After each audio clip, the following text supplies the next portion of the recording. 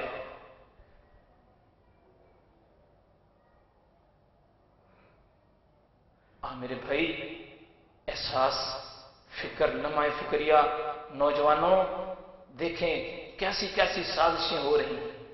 پچھلے دنوں اخبار میں پڑھا، بڑا دل جو خون کے آنسو رویا۔ انسان رو ہی سکتا ہے نا، کیا کہہ سکتا ہے؟ زیادہ سے زیادہ سپیکر پر آ کے بات کر سکتے ہیں کہ 84 لوگ ایک ہی ٹائم کے اندر عیسائیت میں داخل ہو گئے۔ 84 لوگ مسلمانوں کے۔ دل خون کے آنسو رویا کہ اللہ کیا کرے؟ لمحہ فکریہ تیرے ملک کے اندر آ کے غیر مسلم طاقتیں کس طرح ترقی پا گئی۔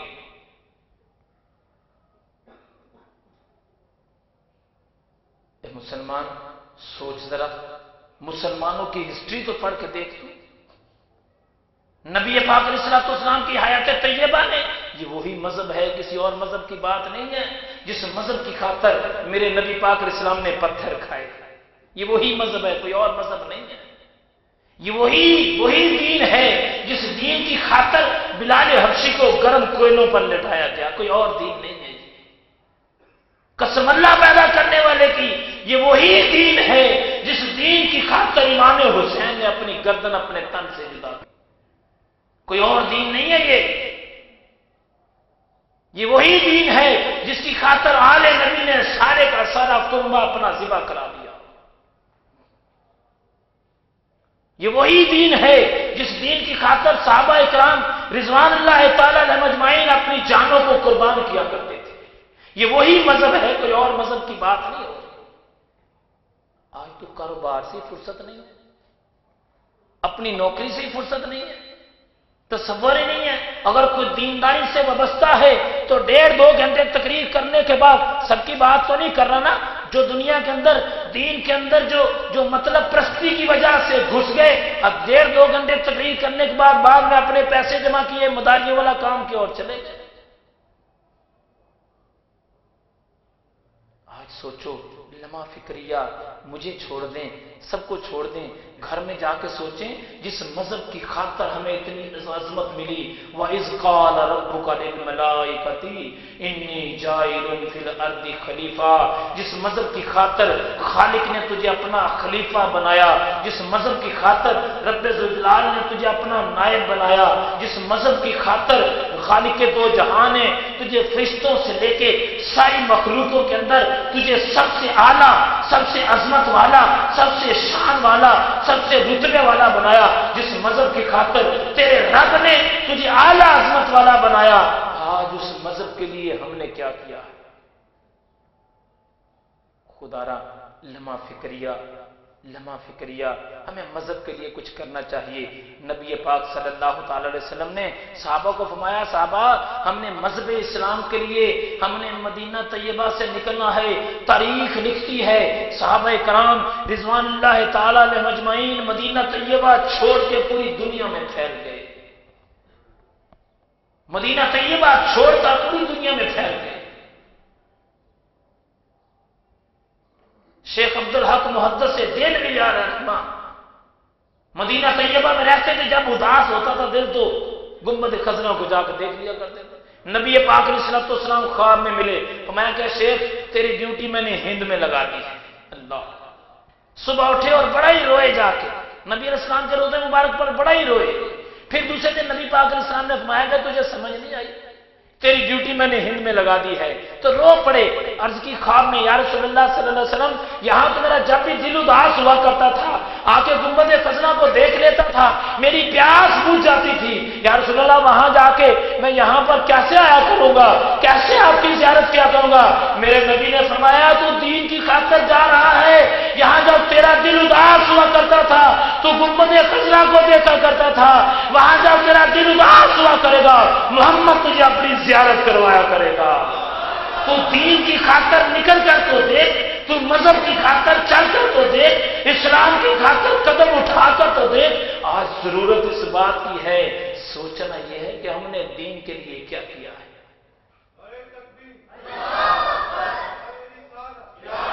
نوجوانوں اپنا منشور، اپنا مائنڈ، اپنا دماغ تبدیل کرو، سوچو مذہب کے لیے کچھ کرنا ہے۔ زندگی میں کوئی ایسا کام کر جاؤ کہ مرنے کے بعد بخشش کا ذریعہ بن جائے۔ پردے میں رہ کے سننے والی بہنیں بیٹیاں بھی غور سے سن لیں، اپنی زندگی میں کوئی ایسا کارنامہ سال انجام دے جاؤ، کسی اولاد کی تربیت ایسی کر جاؤ کہ وہ اپنے جسم کے ساتھ بم باندھ کے ٹینک کے نیچے کو گھسنے کو فخر محسوس کرے۔ ایسی اولاد پیدا ہو جائے کہ ٹیپو سلطان جیسی اولاد پیدا ہو جائے، ایسا غازی الدین شہید پیدا ہو جائے، کوئی علی اجمیری پیدا ہو جائے، کوئی بلے شاہ پیدا ہو جائے، کوئی امیر خسرو پیدا ہو جائے۔ ضرورت اس بات کی ہے نا۔ آج نوجوانوں کو ضرورت ہے اولادوں کی تربیت کرنے کی۔ سب سے بہترین طریقہ اولاد کی تربیت کریں، اولاد کی تربیت کریں، مذہب کے لیے کچھ کر گزریں۔ اور اگلی بات بھی غور سے سنیں، ہمارے گھروں میں کیا ہوتا ہے، کہیں جا کے کچھ نہ کریں، یہ تو بات کی بات ہے، باہر جا کے کرنا بھی ضروری ہے، لازمی ہے۔ خدا را اپنے گھروں کے اندر سے ناچ گانا تو کم از کم ختم کرنا، یہ تو اختیار ہے نا بندے کو۔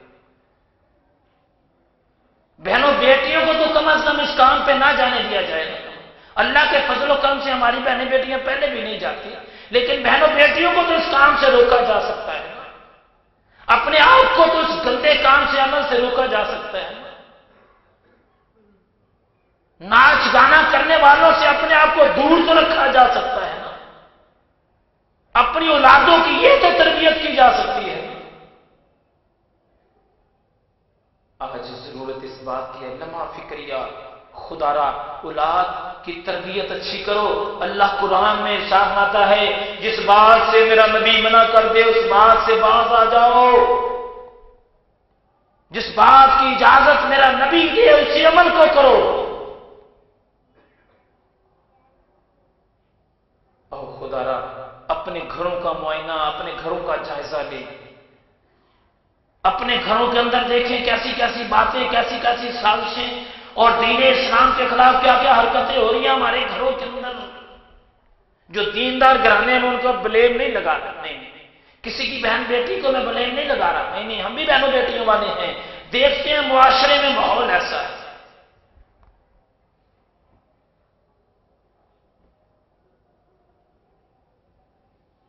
اور ذرا آج گھر میں جا کے صرف یہی سوچنا ہے، صرف ایک بات آج سوچنی ہے، اگلے جمعے تک یہی بات سوچنی ہے کہ زندگی میں ہم نے مذہب کے لیے کیا کیا ہے۔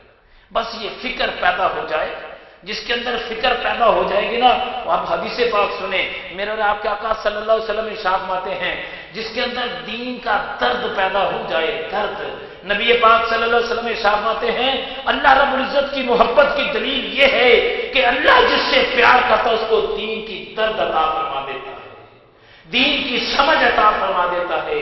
مذہب کے معاملے میں اس کو بھاگتا پھرتا ہے کہ مجھے کوئی بات سمجھ آ جائے۔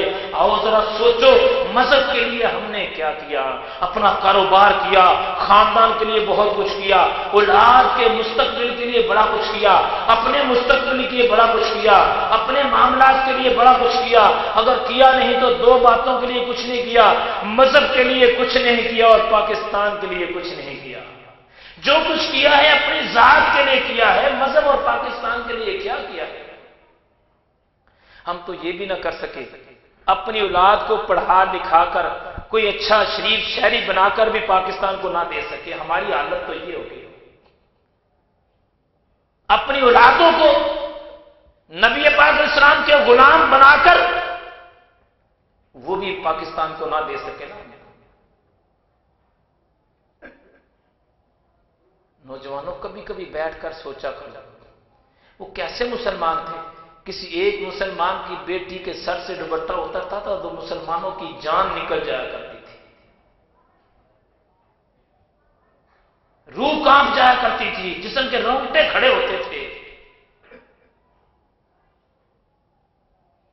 اور آج مسلمان کی آنکھ سے حیا ختم ہو گئی. آج وہ خود کسی کی بہن بیٹی کو گندی نگاہ سے دیکھے.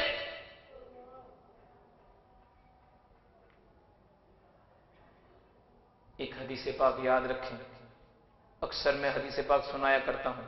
میرے اور آپ کے آقا صلی اللہ علیہ وسلم ارشاد فرماتے ہیں، جتنی حیا ہوگی اتنا ایمان ہوگا. جتنی حیا، جتنی شرم و حیا ہوگی اتنا ایمان ہوگا. بندے گھر میں جا کے خود ہی اپنا احتساب کرنا کتنا حیا ہے اور کتنا ایمان ہے. جتنی حیا کم ہوگی اتنا ایمان کم ہوگا. اور یاد رکھیں، جو بے ایمان ہو کے دنیا سے چلا جائے گا، جو دنیا سے ایمان کی حالت میں نہیں جائے گا، اللہ اس کے رسول اس بندے پر لعنت کرے.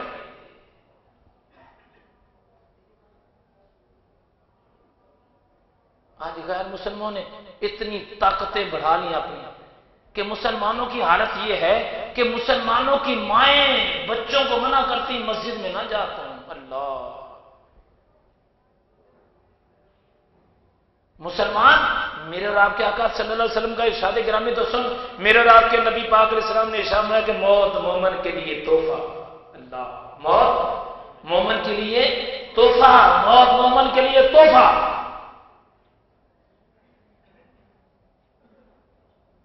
اکٹھے ہو جائیں، سارے مسلمان اکٹھے ہو جائیں. اکٹھے ہوں گے تو اسی میں ہمارا فائدہ، اسی میں ہماری بقا ہے. اللہ کے فضل و کرم سے، اللہ کی رحمت سے یہاں ہفتہ وار اجتماع بھی ہوتا ہے. کافی سارے لوگ آتے ہیں. آپ بھی تشریف لے کے آ کریں. احساس ہوتا رہتا ہے، آہستہ آہستہ آہستہ آہستہ بندے کے اندر درد پیدا ہوتا ہے. عورتوں کا بھی اجتماع ہوتا ہے، مردوں کا بھی ہوتا ہے. اللہ تعالیٰ کی رحمت سے محفل میلاد کے موقع پر 12 ربیع الاول والے دن یہاں پر صبح فجر کی نماز میں جلوس جائے گا نبی پاک علیہ السلام کے عاشقوں کا. غیر پوری دنیا کے جو لوگ ہیں نا اس کو دیکھتے ہیں آ کر. مختلف لوگ، کوئی ایجنسیاں رپورٹ دیتی ہیں، کچھ لوگ آتے ہیں باہر سے، وہ آ کے دیکھتے ہیں کہ نبی پاک علیہ السلام سے پیار کرنے والے اس طرح بے خوف چلے ہوئے جاتے ہیں. وہ نبی پاک علیہ السلام سے پیار کرنے والے لوگ جو ہیں وہ کس طرح جاتے ہیں؟ صبح فجر کی نماز یہاں پڑھو، رات شب داری کرو. یہاں پر فجر کی نماز یہاں پڑھیں گے، انشاءاللہ نبی پاک علیہ السلام کے عظمت کے جھنڈے لہراتے ہوئے، نبی پاک علیہ السلام کی نعتیں پڑھتے ہوئے یہاں سے حضور علی حجویری علیہ الرحمہ کے مزار اقدس پر جائیں گے، فاتحہ نہیں کر کے پھر واپس آ جائیں گے. عورتوں کا دن 10 بجے سے لے کے 11 بجے، 10 بجے سے لے کر اور 1 بجے تک پاک جرمن ٹیکنیکل ٹریننگ سینٹر جہاں ہر سال عورتوں کی محفل میلاد ہوتی ہے. صرف عورتوں کا ہی وہاں پر عمل دخل ہوگا، کسی مرد کا عمل دخل نہیں ہوتا. پردے کے اندر رہ کے آواز بھی ان کے دائرے کے اندر رہتے، کوئی غیر محرم ان کی آواز بھی نہیں سنتا. اللہ کے فضل و کرم سے اس طرح اہتمام کیا جاتا ہے. تو آپ بھائیوں سے گزارش ہے کہ دین کے لیے اکٹھے ہو جائیں، مذہب کے لیے کچھ کر گزریں. آنے والی نسلیں یاد کریں کہ میرا باپ مجھے دین کی طرف لگا گیا، میرا بھائی مجھے دین کی طرف لگا گیا، میرا چچا مجھے دین کی طرف لگا گیا، میری ماں میری بہن مجھے دین کی طرف لگا گئی. آج ضرورت اس بات کی ہے، ہمیں اکٹھا ہونا چاہیے. آپ سبھی بھائیوں سے گزارش ہے کہ 12 ربیع الاول کی فجر انشاءاللہ پڑھیں گے نا. آپ جس کے پاس سائیکل ہے سائیکل لے آئے، موٹر سائیکل ہے موٹر سائیکل لے آئے، گاڑی ہے گاڑی لے آئے، بس ہے بس لے آئے، ٹرک ہے ٹرک لے آئے. جس کے پاس جو بھی سواریاں لے کے آ جائیں. اور اللہ کے فضل و کرم سے آپ شامل ہوں گے اس جلوس میں، آپ محسوس کریں گے کہ اتنا سکون پہلے کبھی ملا نہیں ہوگا.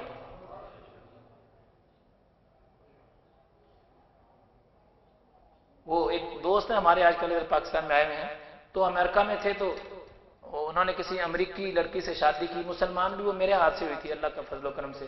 نکاح بھی ان کا میں نہیں پڑھایا تھا. تو وہ پہلی مرتبہ پاکستان میں آئی. تو اس سے میں نے سوال کیا کہ آپ مسلمانوں سے شادی کیوں کی ہے؟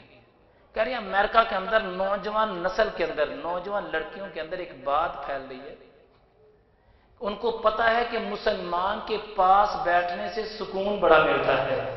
اللہ، مسلمان کے کہتے ہیں ہمیں پتا ہے کہ ہمیں چھوڑ کے بھی آ جاتے ہیں، لیکن جتنے دن ہم ان کے ساتھ گزارتے ہیں سکون بڑا ہے، جو ہمیں یورپ میں کبھی وہ سکون نہیں ملا. اس کو میں نے داتا صاحب رحمۃ اللہ تعالیٰ بھیجا، ساتھ ایک بیٹی کو بھیجا، وہاں جاؤ. تو وہاں پہ جا کے اسے پوچھا کہ تمہیں یہاں کیا فیل ہوا؟ کہہ رہی بس زندگی میں مجھے کبھی اتنا سکون محسوس نہیں ہوا جتنا یہاں پر مجھے محسوس ہوا. اب سوچنے والی بات یہ ہے، مسلمان جو میرے جیسا گندا مندہ دنیا دار ہے، اس کے پاس بیٹھنے سے اتنا سکون ہوگا تو سوچ تو صحیح کہ مومن کے پاس بیٹھنے سے کتنا سکون ہوگا پھر۔ اگر مومن کے پاس بیٹھنے سے اتنا سکون ہے، سوچ پھر علی حجویری کے پاس بیٹھنے سے کتنا سکون ہوگا۔ اگر علی حجویری کے پاس اتنا سکون ہے، سوچ پھر غوث اعظم کے پاس کتنا سکون ہوگا۔ ان ساری باتوں کو مد نظر رکھ، پھر سوچ سیدنا صدیق اکبر کے پاس کتنا سکون ہوگا، عاشقوں کے امام بلال حبشی کے پاس کتنا سکون ہوگا، پھر سوچ امام الانبیاء کی بارگاہ میں کتنا سکون ہوا کرے گا۔